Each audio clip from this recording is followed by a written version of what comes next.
Am I the a-hole for ending a relationship over long showers? I don't think I'm the a-hole, but my aunt and mom got in my head over the holidays, and now I'm questioning myself. Until early November, I, 28 female, was in a long-term relationship with Kevin, 30 male. We were together for about 18 months. He was planning to move in with me at the end of November when his lease was up. I owned my own place, whereas he had a roommate who was recently engaged. It seemed like good timing all around. Kevin was generally a good guy, funny, charming, easygoing. I thought I was in love, but a few weeks before he was supposed to move in, he made a weird offhand comment about my evening shower habits. Now look, I know some people will find this crazy, but it's not as crazy as it sounds. I have a glorious steam shower with a comfy bench. I take long steams before bed, usually about 15 minutes to steam, 5 to 10 minutes with the water on and off to shower and wash my hair, and another 5 or so for skincare. I'm not hogging the only bathroom or the hot water, and I only do it after everything else is done for the day: work, chores, sex. Anyway, the comment was that I would have to knock off things like that when I was living with him. Which, why? He said I was wasting time and needed to be more present when I lived with a man. Huh? It's 30 to 40 minutes. I can't have 30 to 40 minutes to myself? This led to a longer argument about the various things about myself and my life that I would need to change before he would move in, like I was doing him a favor by letting him live with me rent-free. Many of the things themselves weren't terrible. Putting my various skincare items away instead of leaving them on the shelf, fair. Not leaving so many shoes in the mudroom, they're on a rack, but whatever. Stopping the composting service, he wants to do it. But a few were non-starters. Not having my 17-year-old brother and his friends over unsupervised by him, and not volunteering at a local shelter that houses men. It was wild. He had never shown any indication of being controlling before, so I tried to talk to him about what he was thinking. He just said that him moving in meant that I was his and needed to act like it. Paraphrasing. I said that meant we weren't moving in together, as I am not anyone's, less articulately than that, and I asked him to leave. We had another conversation a day or so later, but neither of us budged, so we mutually broke it off. I was sad, but not devastated. Mostly just completely confused and questioning my ability to see red flags. There had to have been some, right? I thought I made the right choice. My friends think I made the right choice. My baby brother also thinks I made the right choice. He may be influenced by my 3D printer. But my mom and aunt think I made a huge mistake. It's been a solid 2 weeks of, "You're going to die alone. You're selfish. You have to compromise in relationships. You can't expect him to put up with your single girl schedule and habits. He was such a catch." I feel like my head is going to explode. I thought my mom would at least care that he was cutting off free brother sitting when they travel, but nope. She thinks my ex was right that my brother and his friends shouldn't be in the house alone with a single woman at their age. I babysat most of them when they were younger, for Christ's sake. Am I really unreasonable here? I'm driving myself nuts. We are not getting back together. But was I an a-hole? Now for the top comments. Aren't you lucky he showed his true colors before he moved in?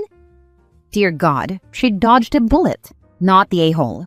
PSA. You can leave a relationship at any time for any reason. Your mom and aunt freaking suck. Not the a-hole. Totally agree. OP, did you suspect anything off about Kevin in those 18 months? I swear I didn't at the time. In retrospect, he did roll his eyes at some of my hobbies and activities, but I thought it was good-natured, like how I make fun of my best friend's shoe hoarding. I love that for her, but also rib her about it. Apparently, his wasn't good-natured. My dad hated him, which I should probably talk to him about to see if he noticed something I ignored. Maybe he made BS comments to your dad when you weren't around. That's what made me hate my brother's girlfriend. Seemingly innocuous comments designed to tear him down and bond with me by trying to gang up on him. Nothing could have made me hate her more. Respectfully, your mom and aunt can buzz off.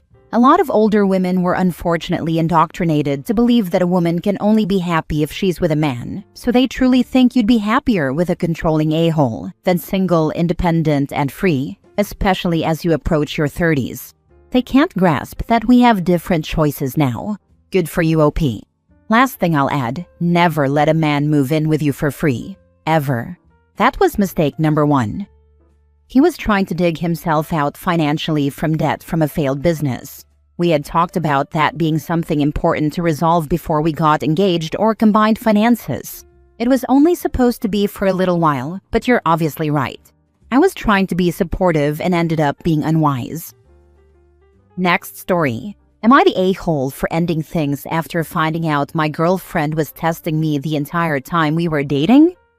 I, 24 male, met my girlfriend, 25 female, 3 months ago through mutual friends. Things moved pretty fast. Lots of time together, constant texting, staying over, and talking about where our relationship could go. She was very open about being emotionally cautious because of her past relationship. I respected that and tried to be patient and consistent. About a month in, she started bringing up small conflicts. Nothing huge, things like me replying too late and similar stuff. Every time, she'd say she wasn't mad, just noting patterns. I apologized, adjusted, and thought we were just learning about each other. Last weekend, she casually admitted that she had been intentionally creating different crappy situations in our relationship to see how I'd react. She said she would delay replying to see if I'd panic, cancel plans last minute to see if I'd get upset, bring up hypothetical jealousy scenarios to measure my security, and other messed up things like that. She told me this like it was totally normal, and said she needed to test emotional safety before committing. She said all her friends do this, and that it's just how women protect themselves. I was honestly stunned. I told her this made me feel manipulated and like I wasn't being given a fair shot, that I thought we were just getting to know each other, not participating in some kind of experiment. She immediately got ultra defensive and said I was failing the tests by reacting badly. She said a secure man wouldn't mind being tested and that my discomfort proved I wasn't ready for a relationship. That was the moment I checked out. I broke up with her the next day. Told her I didn't feel comfortable continuing if honesty wasn't the baseline of our relationship. She accused me of being emotionally immature and said I ran away the moment things got real. Now, a couple of our mutual friends are saying I overreacted and that dating is always a test, whether people admit it or not. I don't believe that intentional manipulation and playing on the nerves of your loved one is real when it comes to true love. Tell me please, am I the a-hole for reacting that way? Not the a-hole? Jesus Christ, no. Not all women do this. How can you actually have a relationship with someone when almost every interaction is a test to see how they'd react? It's disgusting. I'm a woman, and I've never done stuff like this, nor has any woman I know. But then, I'm not friends with manipulative, insecure, immature women. Feels more like a social experiment than a relationship. Not the a-hole. Honestly, testing in a relationship is such a juvenile thing to do. You're good without her. Not the a-hole. Girls who feel the need to test their partners or friends are just that. Immature girls still sitting at the middle school lunch table. Real women who are mature enough to be in a relationship do not play games like this. Go find a real woman to date and possibly build a future with. Leave the adult kids to their corner of the playground. If she's that damaged by a previous relationship, she needs a therapist, not some guy to put through a gauntlet to prove trust. My sister-in-law was a bee who caused lots of unnecessary drama for most of the time I was dating my wife. After we got married, she said it was because she was testing me. I never really looked at her the same way again, even though she acts nice now. Not the a-hole. Next story. Am I the a-hole for divorcing my wife? So, some important context. I, 26 male, and my now ex-wife, 26 female, were what you'd call high school sweethearts. We got together in 9th grade back in 2015 and were together for approximately 10 years, about 3 of which we were married. As a couple, we had been through thick and thin, a long-distance relationship, toxic parents, and near homelessness. Not everyone is privileged enough to have such a partner. Whatever social or financial standing we had, we achieved together. That only added a sense of unparalleled respect to the already immense love I felt and still feel for her. Anyway, back in March, she broke the news that she was pregnant. This was not in any way a planned pregnancy. I can safely say that a baby was not on any checklist I had at the time, primarily because I felt I wasn't ready to take on the responsibilities of being a father, and because I knew my parents, who are longing for a grandchild, would never acknowledge one I had with my wife. But she single-handedly convinced me that this was a feasible endeavor, and I quote, possibly the best freaking thing that would ever happen to us, period. So we as a couple dove headfirst into this. I cannot properly explain in words what happened next, but any decent parent would understand what I'm trying to say. Ever since I saw my little girl on that ultrasound, I've developed a bond that transcends all others.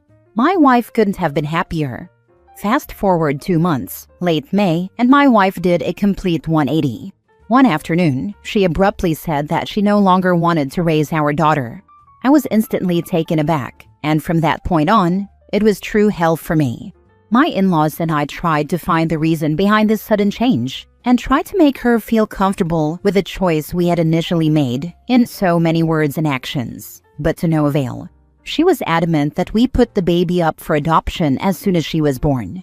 For clarity, abortion was never on the table for anyone, not only because it's borderline inaccessible where we live, but because it was simply inconceivable, even to the woman who no longer wanted the child. I made it clear to her, in no uncertain terms, that I had no intention whatsoever of putting our baby up for adoption. She then developed this bizarre idea that I had chosen the unborn baby over her, and that she had become insignificant to me. I love my wife, but to be perfectly honest, I've grown to love my daughter just as much, if not more. The last thing I wanted was to choose between my wife and my child, because either way, I'd be losing something irreplaceable. I was afraid I'd grow to resent the person who gave me such an ultimatum. I felt completely alone in this. At the end of the day, her parents were first and foremost her parents. I couldn't go to my own parents for obvious reasons, or to our friends, bless their souls, because they weren't emotionally equipped to handle something of this magnitude. I tried to take her to see a therapist many times, but she refused, saying I was trying to build a case for a future custody fight, which I absolutely was not. Fast forward to December, we had the baby, and she still hadn't changed her mind. At that point, I was convinced that we was no longer feasible, and I filed for divorce and sole custody with an added injunction. I have to mention that I had to go to my parents, the last thing I wanted to do, and oh boy were they giddy, in order to ensure that the district court would take up the case on its own merits, since the chances of a single father on his own getting custody of a newborn are slim to none. The tame version of what happened next is that she flipped out. I can see how, from her perspective, this felt like a deep betrayal. But what other choice did I really have? She called me every name in the book. Even her parents, whom I was closer to than my own, concurred with her. So am I the a-hole? Could I have done something differently? You can divorce anyone for any reason. There have been posts about partners doing sudden, harsh 180s, and sometimes it's related to an undiagnosed medical issue. But regardless, you have to deal with the current version of the person. If she doesn't want to raise your daughter and you do, that's a deal breaker. You chose your daughter, and she's not happy with it, but that's how deal breakers work. It's a tough situation. I'm sorry. Not the a-hole, but you should get a DNA test just in case. Something tells me that your ex didn't change her mind out of nowhere. I second this. Why the sudden 180? Makes no sense. Yeah, I want to believe this is all just postpartum stuff or a hormonal imbalance, but something tells me she wants the kid gone because she knows it's not yours, OP. Get the test done stat. Not just the sudden 180. She doesn't want to raise this kid, but also refuses therapy in case it gets used in a custody battle. Why is she worried about custody arrangements for a child she doesn't want? Why not just say, okay, fine, take the kid and go if you want her so badly? Why insist on adoption when all she has to do to absolve herself of responsibility is give up custody to the parent who wants the child? She, specifically, has a problem with OP raising this particular child, and it'd be a good idea to find out what that reason is. Last story. Am I the a-hole for refusing to take a break and instead want a permanent breakup? He, 25 male, told me he wanted a break a few hours before New Year's after knowing I, 25 female, had been in the hospital until that morning for a severe allergic reaction, and he said it right before New Year's dinner with my family. He then went on to say he couldn't imagine a future with me and my health problems because he wouldn't be able to deal with taking care of the house and hypothetical future kids whenever I wasn't feeling well. For context, I don't have the best immune system, but it's not the worst either. I do have rough periods every month and don't usually want to go out when I'm dealing with them, but I've never avoided things like cleaning up after myself or doing the regular things you still do when you have bad cramps or migraines. We did have to cancel a couple of dates with his friends recently because I caught a bad flu strain and my childhood asthma came back full force. But he knew how bad it was, and we still hung out at my place just watching things and cuddling instead. Am I the a-hole for not wanting to take a break and for telling him I couldn't see things the same way after he said he couldn't picture a future with me anymore? He kept saying that he loved me and that he wouldn't see anyone else during the break. But to me, it feels like he's saying we won't work unless I magically recover from all of my health issues, which isn't realistic. I feel like I'd live my life afraid of worse, uncontrollable health complications because he showed me that he wouldn't be able to handle it, even though I've helped him through all of his darkest moments. Not to mention, I opened the bouquet out of curiosity, and they were white and black sunflower-like flowers. Sunflowers are my favorite flower that felt like they were meant for a funeral. I tossed them out, but even my mom and siblings said they felt strange too. Edit added, I deleted another part at the start of the post to avoid making it too long and lost some context. He showed up with a bouquet taped shut, which I initially thought was because I'd been in the hospital, and I even said, you didn't have to do that, thank you. In reality, they were for the break he wanted, which I realized after he said it. I only saw what was inside after he left. It's my fault for ignoring multiple red flags in the past that I mentioned to others under this post, and this was the last straw. Not the a-hole, wanting a break right after you were hospitalized and openly saying he can't imagine a future with you because of your health is basically a soft breakup already. He showed you exactly how conditional his support is, and you're not wrong for believing him.